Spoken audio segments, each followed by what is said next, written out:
Good day, Brother Grant.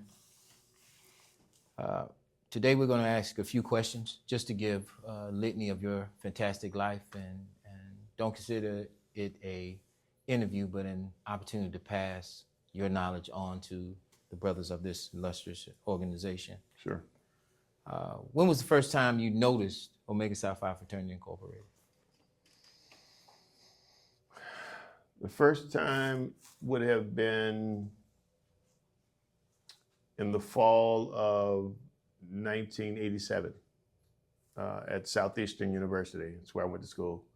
It was a little small school in Washington, D.C. But yeah, fall of 87, I saw the guys on campus doing a few things, and a few of them had approached me and told me about Omega, and I kind of started my journey. Understood. When were you initiated into this organization? Delta Theta Chapter at Southeastern University, November the 5th, 1988. Yes, sir. Once inducted into the organization, who were the influential brothers in your life?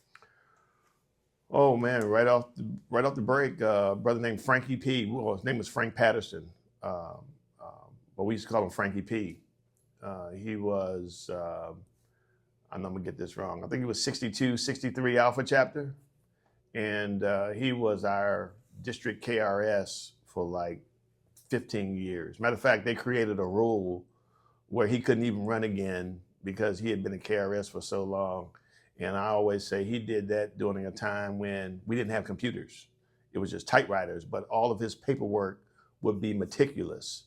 And he took me and several others underneath his wing and just schooled us about Omega. Was always that friend. He sticks out, and there's two others I always talk about, Brother Amos Townsend, Kappa Delta, I think it's 72 Kappa Delta, and Charlie Hall. And I always got this interesting story. Matter of fact, we just celebrated Charlie Hall's 92nd birthday last week. We went and had some cake and ice cream with him. But I got this story. When I first got my job in the government, didn't have any money. Went to a thrift shop, got me a little shiny suit, got me a skinny tie, and during that time, Bobby Brown was hot. So I had these patent leather shoes on with this gold buckle, with this gold buckle across the front of my shoes.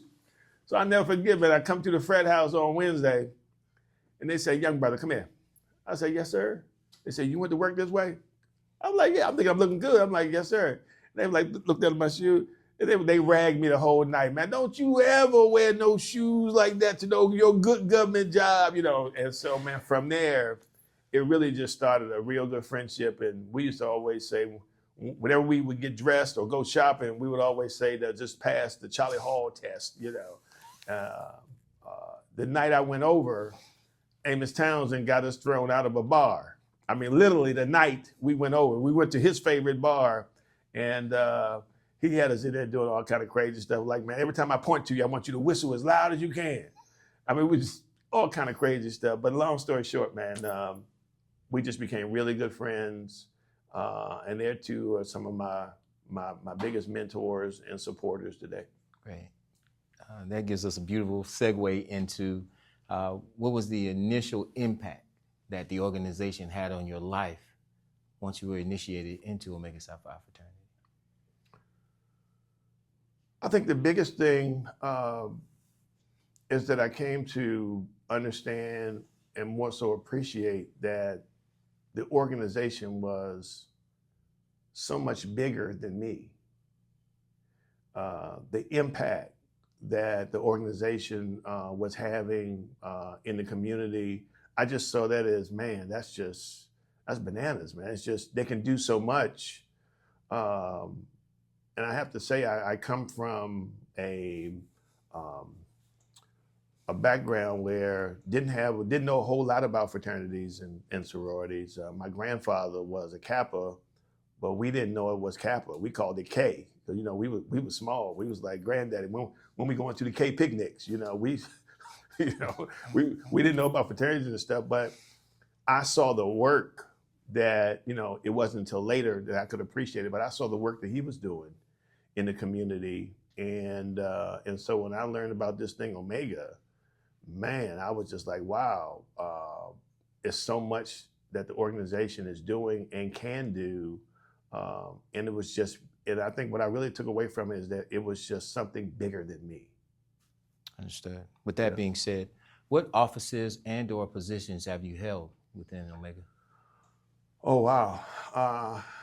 Well, starting out in undergrad, I was KRS in Basileus of my undergrad chapter. While in undergrad, I was second vice district representative for the 3rd district. Also, while I was in undergrad, I was elected second vice grand Basileus. And so moving out of undergrad, I went on to Alpha Omega Chapter in Washington, D.C., where I served as a number of committees I served on. But in leadership, I served as KRS, Vice Basileus, and Basileus 3 terms. Simultaneously, I was moving up in the district because at the time, the sitting district KRS had resigned from the fraternity. And the sitting DR at the time, my brother Rayford Harris, gave me a call and he said, hey, if you're doing KRS work for Alpha Omega, and mind you, Alpha Omega was the largest graduate chapter in the fraternity at the time, like over 300 members. And he was like, well, if you're doing it for Alpha Omega, you can certainly fulfill the term of KRS for the district. Would you do it? And I said, sure. And so literally while I was going up in Alpha Omega, I was simultaneously going up in the district. And so I served as KRS, first vice DR, and then DR 3 terms. Also had the opportunity to serve as Deputy Grand Marshal for the Centennial Grand Conclave. And then in 2018, I was elected Grand KRS, got reelected Grand KRS. And after that, I ran for first vice Grand Basileus, got elected and got reelected. And as my grandma would say, God willing and the creek don't rise, come Cincinnati, I'll be a candidate for Grand Basileus. Duly noted, duly noted. Something that I really do want to ask you, since joining the organization, how much has it changed from then to now? I'm not sure if it's really changed in the essence of who we are, because I think we have different programs that we do, but the undergirth of all that is friendship. And so I think from that perspective, friendships haven't changed. I've gotten more friendships. I've created more friendships. But I think that is the core of who we are. If we never gave out another turkey, if we never had another blood drive, we would still survive, because I think what brings us all together is the friendship piece. So from that perspective, I don't think we've changed a lot. Now, however, I will say this. I think the programs that we have to match the times in which we are. For example, I can remember when I first came in, I didn't hear about VREM, voter registration, education, and mobilization. But today, that's a #1 topic. Back in the day, we didn't have what I really love right now, the prayer call. I've seen an influx of brothers really connecting with their spiritual side. And I always say that we are a Christian-based organization. And so the advent of the prayer call over the last 10 years, I think has been phenomenal in bringing us closer together. Again, creating more friends through that association. That time called the parking lot, if you will, is just like none other. Yes, sir. With that being said, and as we're wrapping up, and I truly do thank you ever so much for everything that you have done, not just for Omega Psi Phi Fraternity, but for us as a people. You have been a steward of friendship, and I am truly, truly honored to be here with you. Last and final question, if you can give the Brotherhood message that would complete their day, just a simple message to let them know that we're going to be all right? I would say this. Stop fighting one another.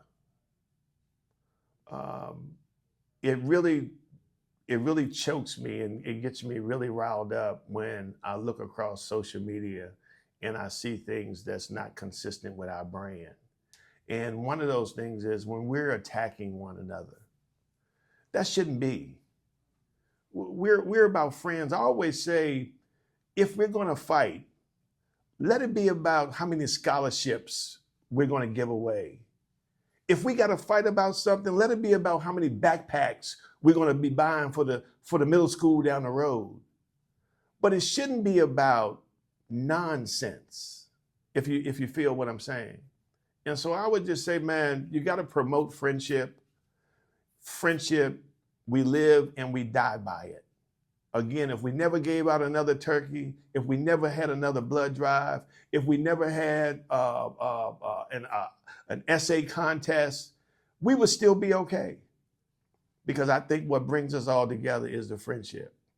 And what you're going to hear from me, you're going to always hear me talk about friendship, because I think that is the bond that keeps us all together. With that being said, Brother Grant, thank you again. Godspeed. Thank you.